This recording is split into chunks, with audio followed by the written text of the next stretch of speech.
on. Don't make me regret it. Crap! That is really bad. And I made it to Rustboro. But I do get a new encounter here. And this is an important one because this has a high chance of a Togedemaru. Because I have Magnemite, that increases the odds for me to get the Togedemaru. So it definitely paid off here. Oh wait, is Magnemite in the front? It is, okay. Show me Togedemaru, come on!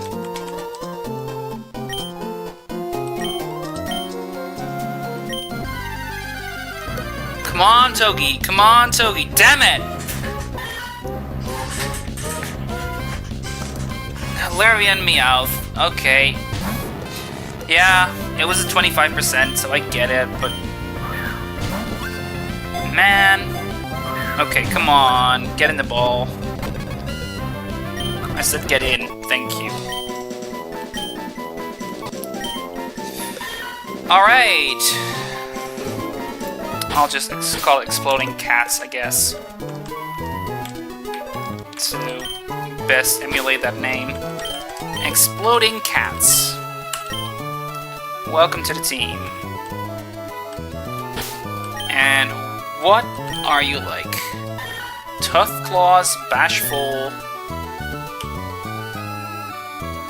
Ouch.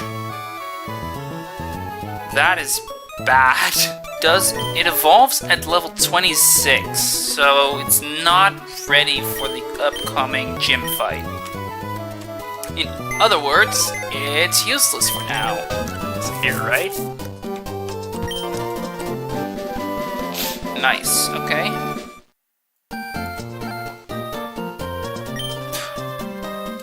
That's also nice.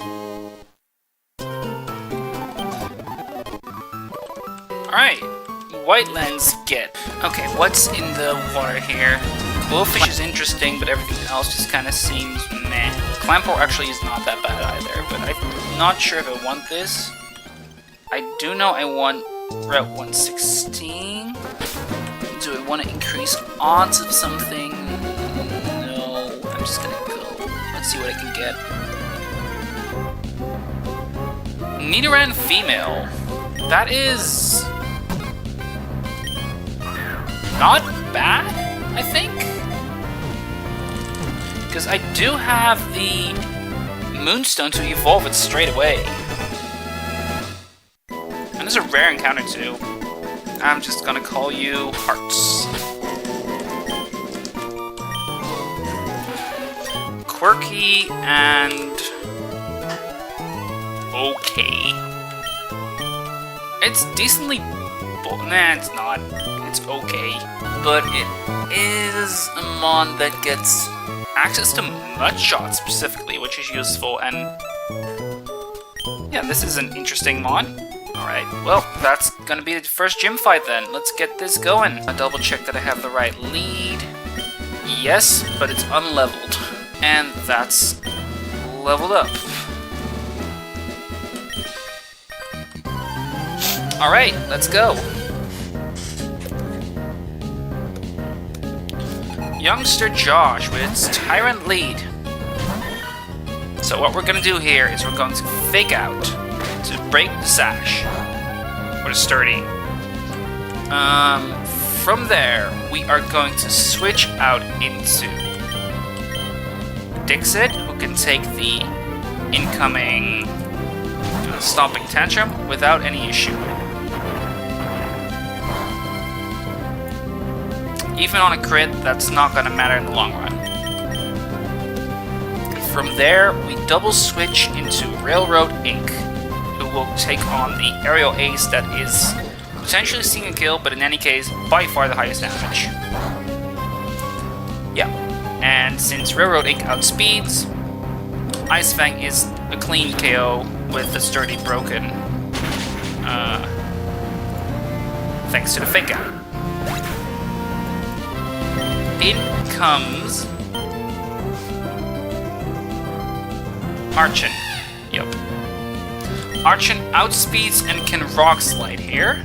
And it's only gonna click Rock Slide because that's the only move it has. The way I'm combating it is through a Exploding Kittens switch in. I said a little differently before, but that is fine. You can take one. Takes 20 damage, which is about average. Let's Fake Out, do a bit of chip, and then there's a switch to Breloom, who takes one just fine, and in giving it the little bit of chip damage there from Fake Out, it's guaranteed to get into defeatist range from this Mach Punch, and therefore not deal any more damage than it needs to. Mach Punch. Yep, that's a Rock Slide. Yeah. And that is well within range to it KO as well. Thanks. I thought like board game based nicknames would be fun, so yeah, I enjoy. It's fun to think of these. All right.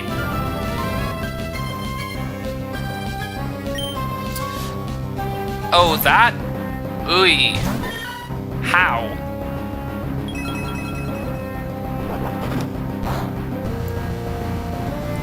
What happened?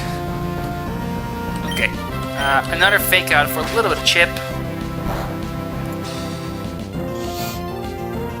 And here, it can see a kill with Bite.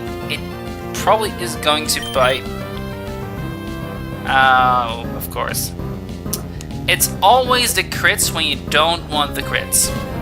Now from here, I'm just gonna go to Railroading, can take on the Bite just fine. Or the Rock Tomb, doesn't matter which he chooses. It is, yeah, it's Run Bun. It's a ROM hack of Pokemon Emerald, which is significantly more difficult. In fact, considered currently among the hardest Nuzlockes to do in the scene. So yeah, naturally that's just what I'm doing. I'm gonna click Rock Tomb to combat its own potential Rock Tomb speed lowering nature. One of the cool things about Run Bun specifically, as opposed to something like Emerald Kaizo, which used to be the holder of that title, is it's up to Gen 8. And has basically modern mechanics. More importantly, a lot of what the AI can do is very deterministic, or at least very... There's like I don't know how many pages document, 19 pages document that explains how the AI functions, or how the AI reacts to move choices and switch ends and all that. And it's a really cool game to look at, and a very cool game to see optimized, and a cool game to optimize yourself, in my opinion. So yeah, and the next optimization that I have to do is a good segue. For this hiker right here, Hiker Marg. Oh no, sorry, I'm going one too far. It's Youngster Timmy first. So right now, the next opponent here has a Sudowoodo, a Carkol, a Lilip with Storm Drain, and a Corsola. Fight time! And here we go. I mean, if I can't beat you, I lose, so that makes sense. In comes the Sudowoodo. For Sudowoodo, we click Bubble Beam. And 2 Bubble Beams is a clean 2-hit KO.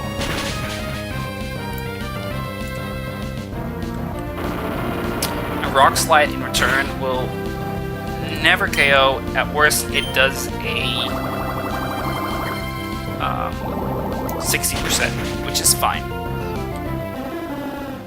Now in comes Lilip, who sees a slow kill with Giga Drain. Yes.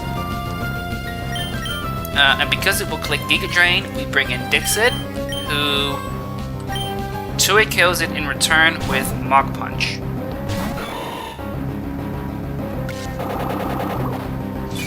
It does have leftovers recovery, which kind of throws a wrench, but it should be fine most of the time, and I can just Mega Drain after if need be. Yeah, no, that kind of seals it. That definitely seals it.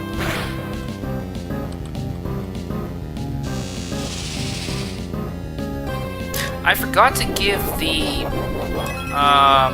soft send to Nidoqueen, did I? I think I did. Alright, well that's not a big deal. I got alternatives. In comes the Carkol.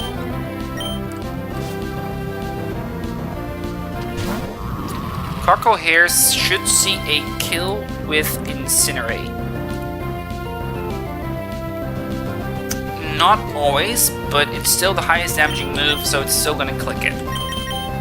I'm gonna waste a Barrier Cotton to get through. That is fine.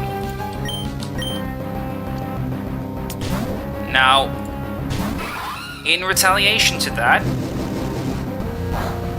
switch in, losing the Oran Berry is annoying, but I'll live. I will Bubble Beam. The Pasho Berry means it will survive the first hit.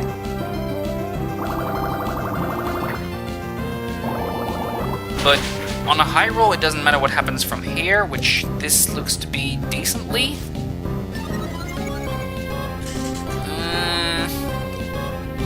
It's on the high end. Okay, it used Ancient Power, so it doesn't matter anyway.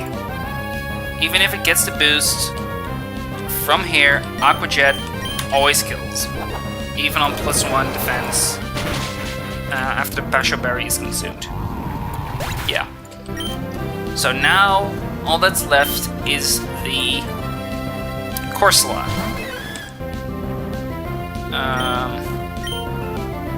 Corsola can't really touch Catan, but it's also seeing that it can basically safely click Calm Mind. To combat that, we have Dixit.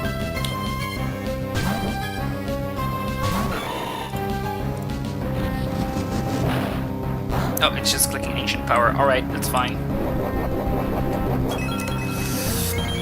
Because assuming he doesn't Calm Mind, which he shouldn't in this case, Mega Drain is a guaranteed 2-hit KO.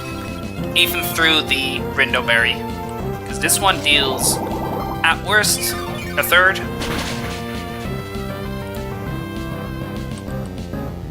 I heal back a bit. And like even then, like if he's gonna Scald me, whatever, and burns me, whatever. And because he didn't Calm Mind or recover, I'm now guaranteed to kill Corsola after the Rindo.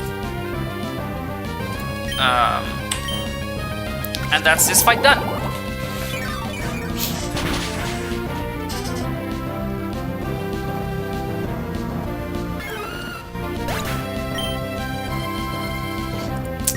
Alrighty. And with that, we're gonna look at the next fight, which is Hiker Mark over here. Yeah, this should be pretty easy. Breloom really just kinda invalidates a lot of this part of the run. And we move. This is the final fight before we get to Roxanne, who is gonna be a little different. And by little, I mean a lot different. Alright. So, what's gonna happen here is Graveler is gonna come in and he's going to click Stealth Rock. I'm going to Mach Punch first, in case he doesn't. Mostly, if he doesn't, then I can get a little bit of healing from Mega Drain. That's really all this was. But in general, it should be clicking Stealth Rock here.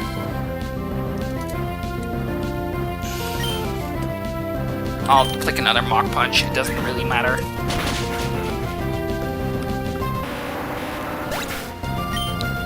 It might switch in Boldore here, but it shouldn't. Yeah, it's bringing Graveler, who, with the takedown,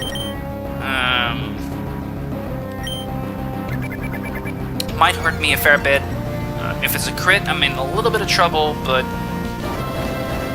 it's gonna go for the speed lowering. I did not think of that. I forgot that's a thing they can do.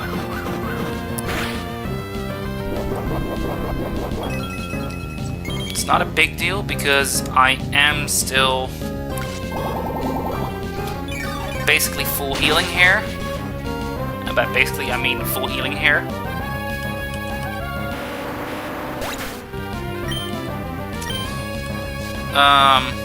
In comes the Lairon. Lairon has Sturdy and a Custap Berry. So I'm going to be clicking Mega Drain against the Iron Tail that he's going to do.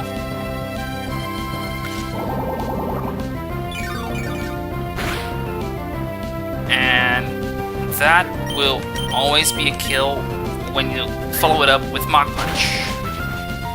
Finally, in comes the Boldore. Now, I think Boldore is going to be setting up Sandstorm here, but I'm not sure. Regardless, I'm gonna click Mega Drain here first to get a bit of recovery. And get it decently low already. He's clicking Sand too. Alright, well that's fine, because now he basically doesn't kill me in 2 turns, and I do.